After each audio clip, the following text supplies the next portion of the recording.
نحمده ونصلي على رسوله الكريم اما بعد فاعوذ بالله من الشيطان الرجيم بسم الله الرحمن الرحيم رب اشرح لي صدري ويسر لي امري واحلل عقدة من لساني يفقهوا قولي۔ رمضان المبارک کی آمد ہے۔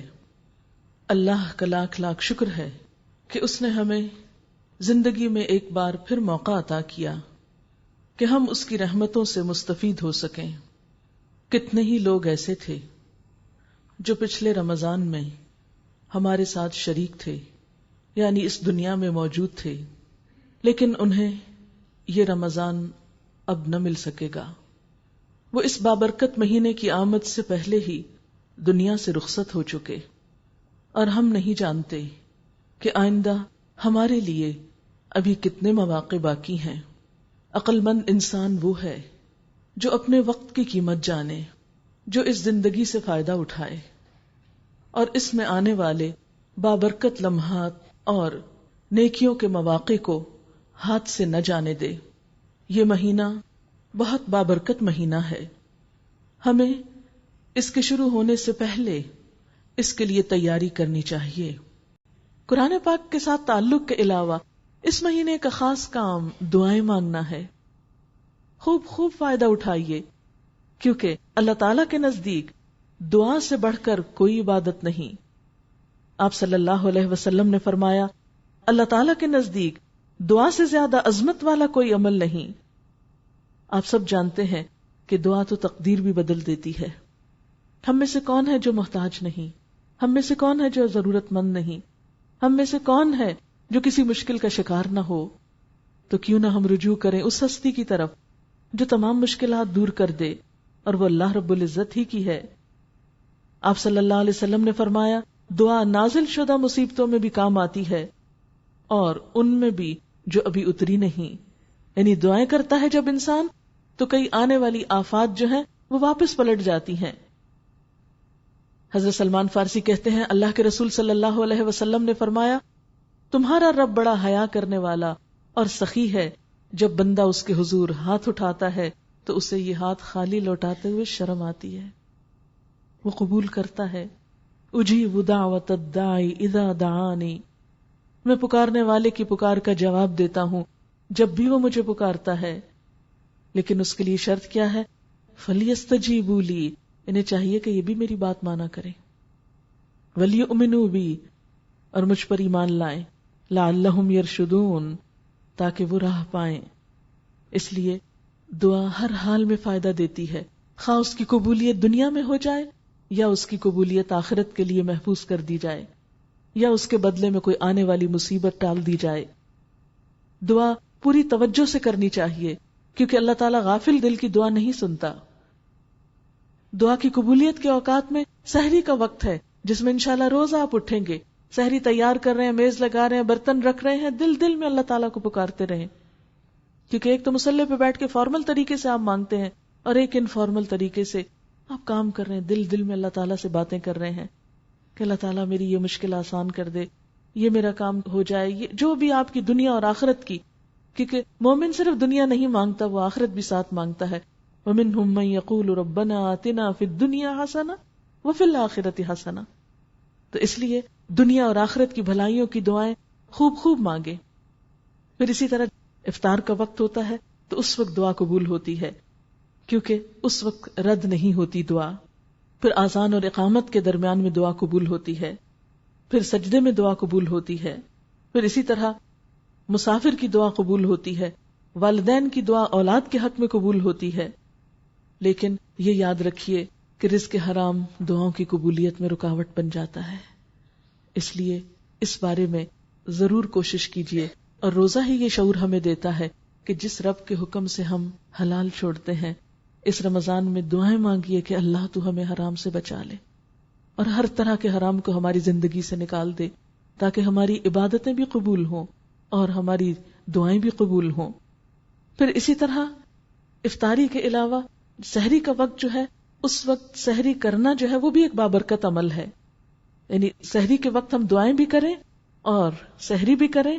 تو آپ دیکھیے کہ حدیث میں آتا ہے کہ آپ صلی اللہ علیہ وسلم نے فرمایا سحری کھانا بابرکت ہے، اسے نہ چھوڑو چاہے کوئی ایک گھونٹ پانی ہی پیے، کیونکہ اللہ تعالیٰ اور اس کے فرشتے سحری کھانے والوں پہ رحمت بھیجتے ہیں۔ یعنی اگر آپ سحری سے پہلے دعائیں مانگ رہے تھے، اب آپ دعا چھوڑ کے سحری کھا رہے ہیں، تو فرشتے آپ کے لیے دعائیں کرنے میں لگ جاتے ہیں، کیونکہ اللہ کا بندہ ایک عبادت کی طرف قدم بڑھا رہا ہے، اس کی تیاری کر رہا ہے، اچھی طرح روزہ رکھنے کے لیے کچھ کھا پی رہا ہے۔ آپ صلی اللہ علیہ وسلم نے اسے مبارک ناشتہ کہا۔ حضرت ارباز بن ساریہ کہتے ہیں کہ ایک دفعہ رمضان میں آپ نے مجھے اپنے ساتھ سحری کھانے کے لیے بلایا۔ ہم تو عموماً افطار پارٹی کرتے ہیں نا، لیکن آپ نے ان کو سحری کے وقت بلایا اور فرمایا آؤ مبارک ناشتے کی طرف، اور بہترین سحری کھجور کو قرار دیا۔ آپ نے فرمایا مومن کے لیے بہترین سحری کھجور ہے، کیونکہ اس سے آپ کو ایک انرجی ملتی ہے، تو سنت کے طور پر ایک آدھ کھجور اگر میسر ہو تو ساتھ کھا لیجئے۔ پھر رمضان میں ایک اور خاص کرنے کا کام جو ہے وہ زکوٰۃ اور صدقہ خیرات ہے، کیونکہ شہر المواسات ہے، ہمدردی اور غمخواری کا مہینہ ہے۔ اس مہینے میں صرف اپنی ذاتی عبادتوں میں ہی مصروف ہو کر نہ رہ جائیں، ان لوگوں کو بھی یاد رکھیں جن کی عبادتیں اس وقت ہوں گی جب آپ ان کے کھانے کا انتظام کریں گے، جب آپ ان کے ضروریات کا خیال کریں گے۔ زکوٰۃ کا حکم 82 مرتبہ آیا ہے نماز کے ساتھ، اسلام کا ایک بنیادی فرض ہے، اس لیے صدقہ خیرات دینے سے پہلے سوچئے کیا میں نے زکوٰۃ ادا کر دی ہے، کیونکہ جب تک فریضہ ادا نہیں ہوتا نوافل قبول نہیں ہوتے۔ کئی نوافل مل کر ایک فرض کے برابر بنتے ہیں، تو سب سے پہلا کام کیا؟ اپنے زکوٰۃ کا حساب کر کے رکھ لیجئے، کیش میں دینا ہے، کسی چیز کی شکل میں دینا ہے، کچھ کرنا ہے، تیاری کر لیجئے، تاکہ جب رمضان شروع ہو تو ہر روز کچھ نہ کچھ نکالتے رہیے۔ بہت سی چیزیں آپ کے گھر میں ایسی ہوں گی جنہیں آپ نے کبھی استعمال نہیں کیا ہوگا، اور دوسری طرف کچھ ایسے لوگ ہوں گے جو ان میں سے ایک ایک چیز کے لیے ترستے ہوں گے۔ تو اپنے مال میں سے اپنے الماریوں کو کھولیے، اپنے سٹورز کو کھولیے، اپنے مختلف چیزوں کو، اور دیکھیے کہ کون سی ایسی چیزیں ہیں جو آج تک استعمال نہیں کی، سال ہر سال سے رکھی ہوئی ہیں، ان میں سے کچھ نہ کچھ نکال کے ایسے لوگوں کو جو آپ ہی کی طرح کے انسان ہیں لیکن بنیادی ضروریات بھی پوری نہیں کر سکتے، ان کے ساتھ ہمدردی کیجیے۔ پھر اسی طرح فرائض کے علاوہ عام صدقہ خیرات، کیونکہ آپ صلی اللہ علیہ وسلم نے فرمایا صدقہ کرنے سے مال کم نہیں ہوتا اور پھر دولت میں اضافہ ہوتا ہے۔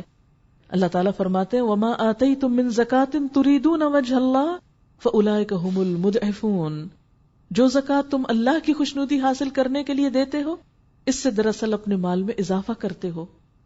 جو بھی انسان مال خرچ کرتا ہے اللہ تعالیٰ اس کے پیچھے اور لے آتا ہے، کیونکہ جو آپ کی قسمت اور حصے کا ہے وہ تو آئے گا، دینے سے آپ کا اجر و ثواب بڑھے گا لیکن کم نہ ہوگا۔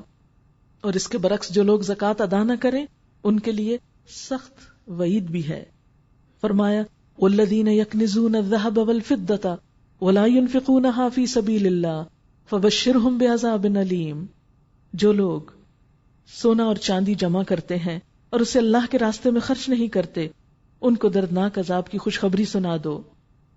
ایک دن آئے گا کہ اسی سونے چاندی پر جہنم کی آگ دہکائی جائے گی، پھر اسی سے ان لوگوں کی پیشانیوں، پہلوں اور پیٹھوں کو داغا جائے گا اور کہا جائے گا یہ ہے وہ خزانہ جو تم نے اپنے لیے جمع کیا، لو اب اپنی سمیٹی ہوئی دولت کا مزہ چکھو۔ ایک اور جگہ پر فرمایا وَلَا يَحْسَبَنَّ الَّذِينَ يَبْخَلُونَ بِمَا آتَاهُمُ اللَّهُ مِنْ فَضْلِهِ هُوَ خَيْرٌ لَهُمْ بَلْ هُوَ شَرٌّ لَهُمْ سَيُطَوَّقُونَ مَا بَخِلُوا بِهِ يَوْمَ الْقِيَامَةِ، جن لوگوں کو اللہ تعالیٰ اپنے فضل سے مال و دولت دیتا ہے پھر وہ بخل سے کام لیتے ہیں، وہ اس خیال میں نہ رہیں کہ یہ بخل ان کے حق میں بہتر ہے، بلکہ یہ ان کے لیے بہت برا ہے۔ اس بخل سے جو کچھ وہ جمع کر رہے ہیں اسے قیامت کے دن توق بنا کر ان کے گلے میں ڈال دیا جائے گا۔ ایک حدیث میں آتا ہے جس کو اللہ نے مال دیا اور اس نے اس کی زکوٰۃ ادا نہ کی تو قیامت کے دن اس کا مال گنجے سانپ کی شکل بن کر جس کی آنکھوں پہ 2 نقطے ہوں گے اس کے گلے کا توق بن جائے گا، اس کی دونوں باچھیں پکڑ کر کہے گا انا مالوکا انا کنزوکا، میں تیرا مال ہوں، میں تیرا خزانہ ہوں۔ پھر آپ نے یہی آیت تلاوت فرمائی۔ پھر اسی طرح رمضان کا آخری عشرہ بھی نیکیوں کے لحاظ سے بہت اہم ہے۔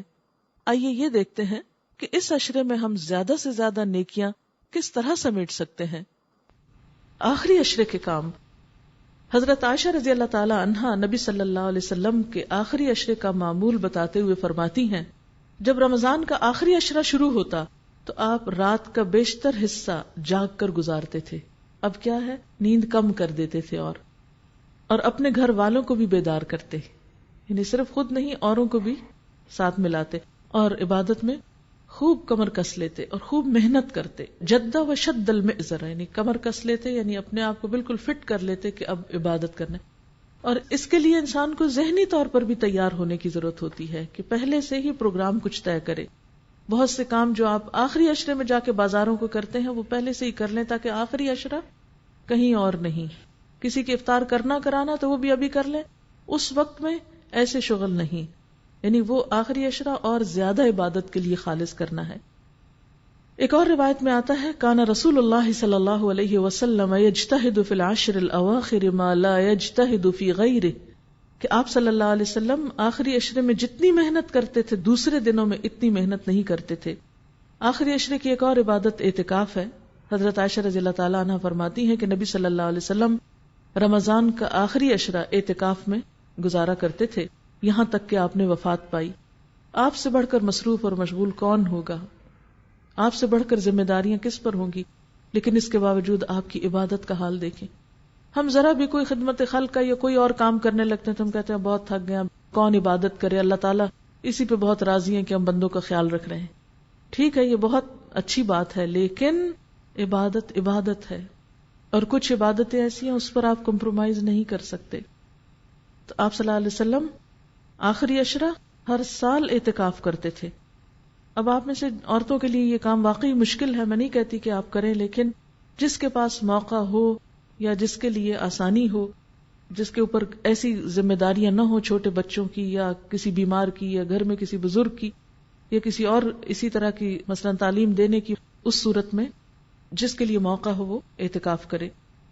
بخاری کی روایت میں آتا ہے کہ آپ اتنی پابندی سے اعتکاف فرماتے تھے کہ ایک مرتبہ آپ اعتکاف نہ بیٹھ سکے تو آپ نے شوال کے آخری 10 دن اعتکاف فرمایا.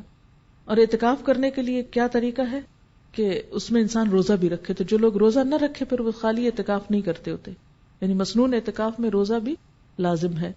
اور اسی طرح یہ ہے کہ اس میں دنیا کے کام نہیں آپ کر سکتے کہ آپ کسی جنازے میں شریک ہونے کو جا رہے ہیں یا آپ بازار جا رہے ہیں یا آپ اور ذمہ داریاں جو دنیا کی ہیں انہیں نبھا رہے ہیں. اس میں اعتکاف کی روح یہ ہے کہ تبتل الیہ تبتیلا، ہر چیز سے کٹ کر اللہ کی طرف راغب ہو جائے.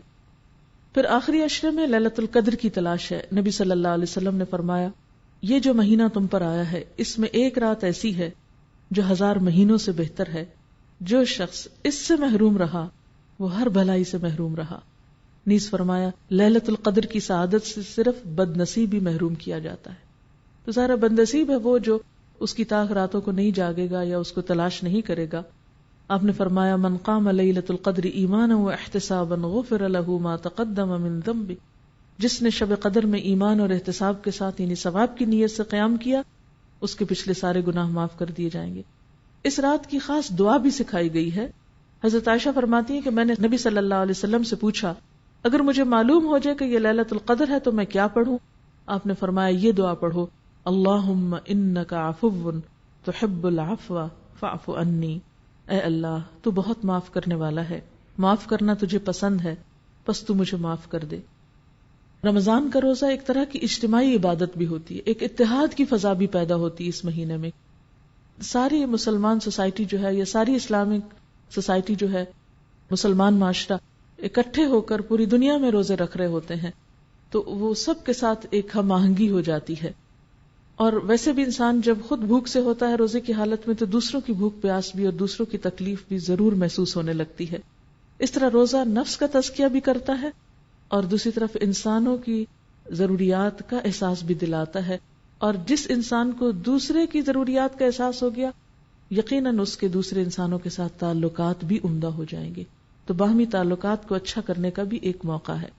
اور دوسرے انسانوں میں سب سے نمبر 1 اپنے رشتہ دار آتے ہیں، کیونکہ آپ میں سے بہت سے لوگ ایسے ہیں جنہیں اللہ نے کچھ دے رکھا ہوگا لیکن ان کے اپنے ہی سگے بہن بھائی پائی پائی کو ترس رہے ہوں گے. ایسے لوگوں کو خاص طور پر اس مہینے میں یاد کیجئے، کیونکہ رشتہ داریوں میں جب مالی لحاظ سے بہت فرق ہو جاتا ہے تو بعض اوقات تعلقات بالکل ختم ہو کر رہ جاتے ہیں، کیونکہ ترسنے والوں کا ترسنا ہم سمجھ نہیں سکتے. روزہ جب اس میں بھوک کاٹتے ہیں تو ہمارے دل میں ایک احساس پیدا ہوتا ہے کہ جن لوگوں کے پاس وقت پر بھی کھانے کو نہیں، ان کا کیا حال ہوگا. اس لیے سب سے پہلے اپنے رشتہ داروں کو یاد کیجیے، پھر اس کے بعد مسکینوں کو، فقیروں کو، یتیموں کو، پھر اسی طرح اور جو بھی ضرورت مند ہیں ان کو، پھر اسی طرح فی سبیل اللہ، اللہ کے راستے میں، دین کی تبلیغ میں، صدقہ جاریہ کے کاموں میں. کیونکہ ایک درہم جو اللہ کے راستے میں خرچ کیا جاتا ہے وہ 700 گنا بڑھ جاتا ہے. کیونکہ دین کی تعلیم جب عام ہوتی ہے، لوگوں میں خیر پھیلتی ہے، تو بہت سے لوگ نیکی میں شریک ہو جاتے ہیں، بہت سے لوگ اپنے رشتہ داروں کا خیال رکھنے لگتے ہیں، معاشرے میں ایک عام خیر پھیلتی ہے. لیکن جب تک جہالت ہوتی ہے، لا علمی ہوتی ہے، لوگوں کو پتہ ہی نہیں ہوتا کرنا کیا ہے. اس لیے ایک حصہ تو غریبوں یتیموں کے لیے رکھیں، لیکن دوسری طرف کچھ نہ کچھ اپنا مال، چاہے معمولی ہو تھوڑا ہو، اس کام کے لیے بھی ضرور نکالیے کہ دنیا بھر میں دین کی تبلیغ اور اسلام کی تعلیم کا کام ہو.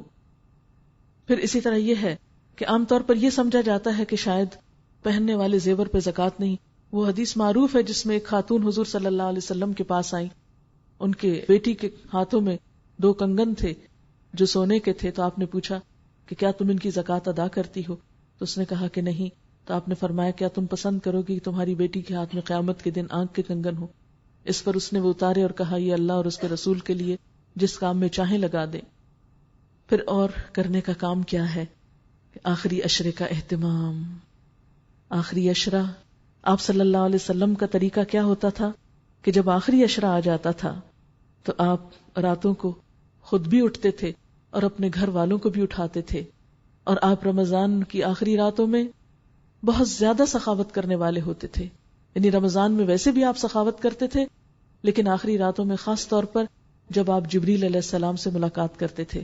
حدیث میں آتا ہے کہ آپ تیز ہوا سے بڑھ کر سخی ہو جاتے تھے جب آپ جبریل سے ملاقات کرتے تھے. تو اس حدیث کو پڑھ کے میں سوچ رہی تھی کہ اچھے لوگوں کی ملاقات سے واقعی انسان کے اندر اتنا نیکی کا شوق آتا ہے کہ وہ عام نیکی کے کاموں کی نسبت یا عام رفتار کی نسبت کئی گنا زیادہ بڑھ جاتا ہے اپنی نیکی میں. تو اگر اللہ کے رسول صلی اللہ علیہ وسلم جبریل سے ملاقات کے بعد نیکی کے کاموں میں، خیر اور بھلائی کے کاموں میں تیز ہوا سے زیادہ تیز ہو جاتے تھے، تو کیا یہ اصول ہمارے لیے نہیں کہ ہم نیکی کی مجلسوں میں حاضر ہوں، خیر اور بھلائی کے کاموں میں حاضر ہوں، اور پھر یہاں سے ہمارے کاموں کی رفتار یعنی نیک کاموں کی رفتار کئی گنا زیادہ تیز ہو جائے، بنسبت اس کے کہ ہم ایک بے روح قسم کا رمضان گزارے کہ ہاں مہینہ آ گیا ہے، بس ٹھیک ہے روزہ رکھنا ہے، روزہ رکھ لیں اور دن بھر ہم بیٹھے رہیں، کبھی ٹیلی ویژن دیکھیں، مختلف چینل بدلتے رہیں، اور پھر روزہ رکھ کر بھی بے حیائی کے کاموں سے باز نہ آئیں. تو پھر اس سے آپ اندازہ کریں کہ ہمارا رمضان کس قسم کا رمضان ہو سکتا ہے. آخری راتوں میں لیلۃ القدر کی تلاش. پھر اس کے علاوہ ذکر، چلتے پھرتے اٹھتے بیٹھتے، کیونکہ آپ صلی اللہ علیہ وسلم نے فرمایا سب سے زیادہ اجر و ثواب والا روزہ اس کا ہے جس کے روزے میں ذکر الہی زیادہ ہے.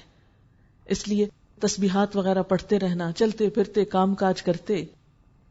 پھر اسی طرح حقوق العباد میں سے جہاں ہمدردی اور غمخواری کرنا ہے، وہاں خاص طور پر آپ صلی اللہ علیہ وسلم نے افطار کرانے کا حکم دیا ہے، اور اتنا ثواب بتایا ہے کہ جو کسی کا روزہ افطار کرائے گا اس کو اتنا اجر ملے گا جتنا روزے دار کو اجر ملے گا. یعنی روزہ رکھنے والے نے جتنا اجر کمایا، مثلا اگر آپ 100 لوگوں کا روزہ افطار کراتے ہیں تو آپ کو 100 روزوں کا ثواب مل گیا. جب ہم پڑھتے ہیں نا کہ رمضان میں ایک رات ایسی ہے جو 1000 مہینوں سے بہتر ہے، تو کبھی انسان سوچتا ہے کہ ایک تھوڑے وقت میں 1000 مہینوں جتنی نیکی کیسے کر سکتا ہے انسان. 1000 مہینے تو جیسے 83 ایئرز اور کچھ مہینے بنتے ہیں، اتنی تو ہماری عمر بھی نہیں ہوتی. لیکن اس مہینے میں اللہ تعالیٰ ایسے ایسے موقع فراہم کرتا ہے کہ یعنی ایک روزہ نہیں ہوتا ہمارا، یعنی روزہ بھی صرف ایک روزہ نہیں ہوتا. جب ہم افطار کراتے ہیں تو کئی روزوں کا اجر پا لیتے ہیں. اسی طرح جب ایک رات وہ جاگتے اور عبادت کرتے ہیں تو 1000 مہینوں کا اجر و ثواب پا لیتے ہیں.